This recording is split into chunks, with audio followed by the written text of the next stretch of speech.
Stella. Hi, Jay. What's up with the kids?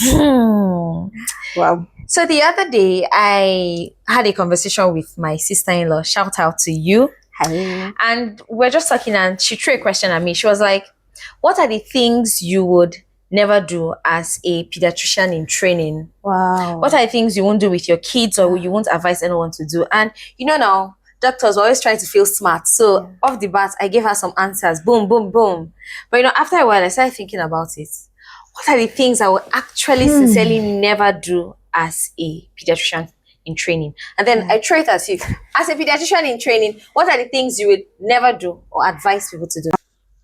Before we get into that, make sure you like, subscribe, and share our channel. Wow, Lolo baby. That's a very good one. Thank you. Because and shout out to your sister-in-law.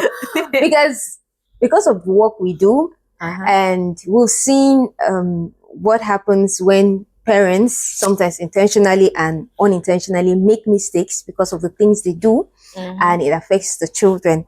So I think this is a very, very good one. And for me, I think one thing I won't do, knowing what I know now as a pediatrician, is using antiseptic soap for children. You know, right? Yeah. Because these children, their body has organisms that are very beneficial to them. And so these organisms, they do a whole lot of function. And so when you use antiseptic soap, you tend to kill these good organisms. Like you're washing them away. You're washing them away. And now that allows the bad ones to find a way to thrive, enter, and cause a lot of conditions that are not good. Yeah. And also it can predispose children to having a lot of bad skin conditions. So I think that is one thing I won't do as so kind of like you're saying you want to do it with care. Yes. You be very careful before you just use. I won't even do as a newborn, because sometimes you see mothers, newborn, 2-day-old, 3-day-old, they're already beating them with like strong soap. What do you want to kill on these children? You didn't put something that you want to kill. I don't understand you people know. I really don't understand. So that's one thing I wouldn't do as a pediatrician. Never. Makes sense. Makes a lot of sense. For me on this end, what I won't do is, I notice there's something wrong with a child, and then I'm calling the doctor over the phone to ask the doctor what the doctor should do. I don't understand how I expect the doctor to know what to do. I know, yes, you could come and say, hey, doctor, my child's eye is doing like this and the nose is falling down. Doctor, what should I give? How would the doctor know what to give? I want that doctor to touch my child, check my child's nose, check the ear. Doctor, something is coming out from my child's ear. Look inside that ear and tell me what it is. So that tomorrow, if what you gave me did not work, I can point and say, you gave me this thing, you saw this thing, and now you're telling me. Sometimes they will even go as far as saying, doctor, something is wrong with my child. Let me video. You want to video and give me? Yeah. How? Yeah. You know, this happens because of our work setting. Some parents feel like if they come to the hospital, they're going to join a long queue of patients and parents waiting to see the doctors.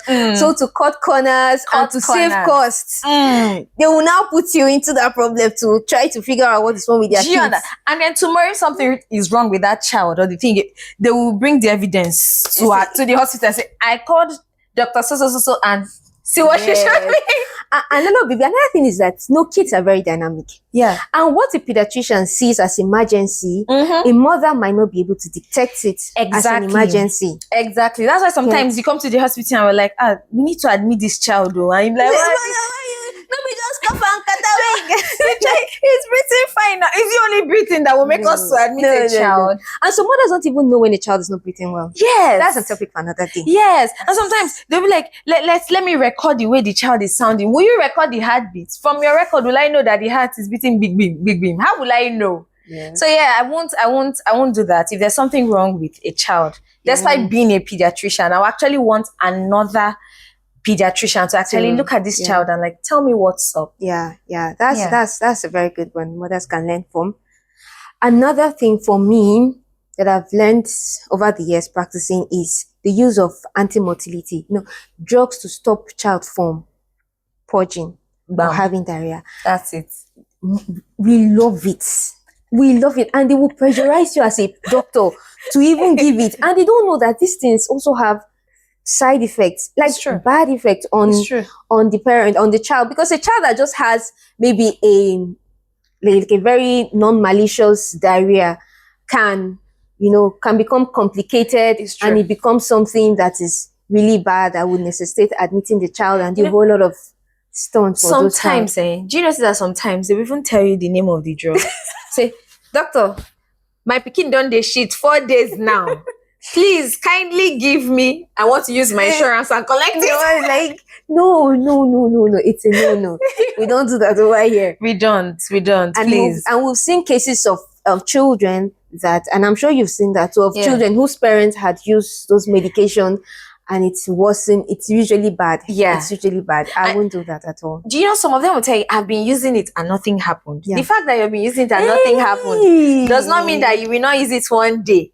And something will not happen. Yeah. And at the end now, your pediatricians will not enter that problem. We will not sleep. We'll be awake all through the night trying to stabilize the child. So yeah, I agree with you. Yeah. I agree with you. Lolo, what else again? So I know you're listening to this and you're really, really enjoying this conversation. So this to tell you that if you've not liked and subscribed to our channel, so please do that. Thank you.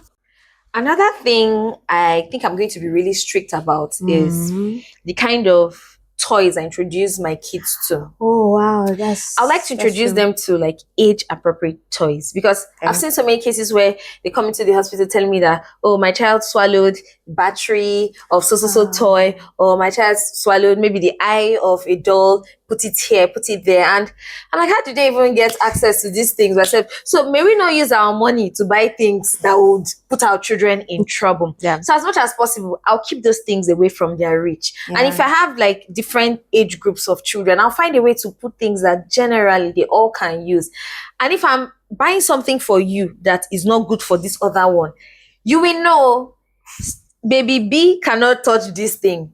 You can only play with it at certain times. Yeah. Give it to mommy. Let mommy keep it for you. Do you understand? Because I don't want those hazards. I'm already struggling to hide the beans in the kitchen so that my child will not put the beans in their nose. It's now one toy I bought for you. So you hide beans in the kitchen. You hide the beans because they'll put it in their nose and it will block everywhere. We start running up and down. Only helter secretary. Yeah. So, building up on that, what you said, Lolo, maybe, another thing again for me is chemicals. We've seen a lot of children drink chemicals, and these were chemicals that were just kept anywhere carelessly, and they drink it. I don't know. There was this some group of family that we had one time, and that the mother actually they had this dandruff on their head, so they used chemicals on the dandruff. I can't remember the name of that chemical, but it was so harsh that I think they were a family of 3 or 4, and they all died. I'm telling you, just from putting that chemical on their head. So I think that is very, very important. As a parent, chemicals, I think it was an agrochemical that the mother used. Now imagine the child drinking that chemical. Just imagine drinking it. And you're keeping it carelessly. You can imagine. The same way we store kerosene, we store fuel, you keep water container on the floor, you keep kerosene container on the floor. The child will want to drink. Nobody's attending to the child. The child will go and pick the kerosene. Well, it's a smart child. The child will have to help himself or herself to drink something. Yes. So as much as possible, you hide them. You hide them. If you have chemicals, you hide them, because we don't want all these hazards.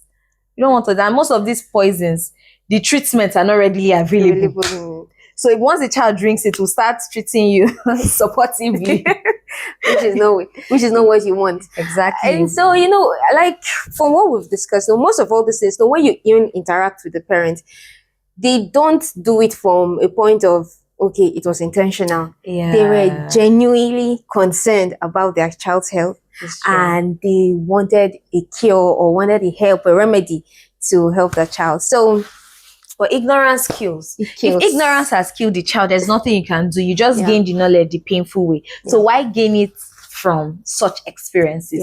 Don't use, if you want to use any chemical, even creams and all these things, and you're not sure, either you browse the contents, or you call your doctor to help you. You call your doctor to help you do it. But if not, just use baby friendly things. Things for the children, age appropriate. You get. But that's good. There's also another one I've really been thinking about. What's that? And it's happening with the woke generation, you know, everybody wants to be good, especially those that want to show off their cars and show us that their cars can do some things. Why are you driving a car with a baby on your lap? Village people. Why you? It's village people. Because tell me why you enter a car, you sit down on the car, you sit down, you put your child on the car, you even put camera in front of you to show that you're driving with the car and you're driving. So if you suddenly put the brake now, just I think those parents should be arrested because that's attempted murder. yes. Why are you doing it? To kill that child, though. You step on the brake suddenly, and then for you it's just, and you're like, now wow. Oh God. But for that child, especially like the little babies, it just goes. And then it's like the brain in the head is just. I like the way you're explaining with sounds. Like what it is. The brain in the head is just wheel. And then before you know, something is going wrong with the child. Next thing you're hearing years after, the child is not standing when the child I cannot. They take lack for class. Why would they take class in the class when you don't knock the head plenty times for top staring? Get your car seat. Please, I'm begging you, get your car seat. Put them. Hello, baby. I think they've learned a lot today. They've learned a lot today because please, if your child is sitting last, that's not what costs. That's not what costs people. I just they learned a lot today. So, guys, thank you so much. So, I think with what Lala Biban Arab said, we don't want to bring in your child to an emergency room. And when we ask you what the problem is, because of these things that were said, he said, preventable causes, please. I will first beat you. So, I can beat your child too. But no, madam, what's wrong with your child? My baby put nose in the beat in the way. So please.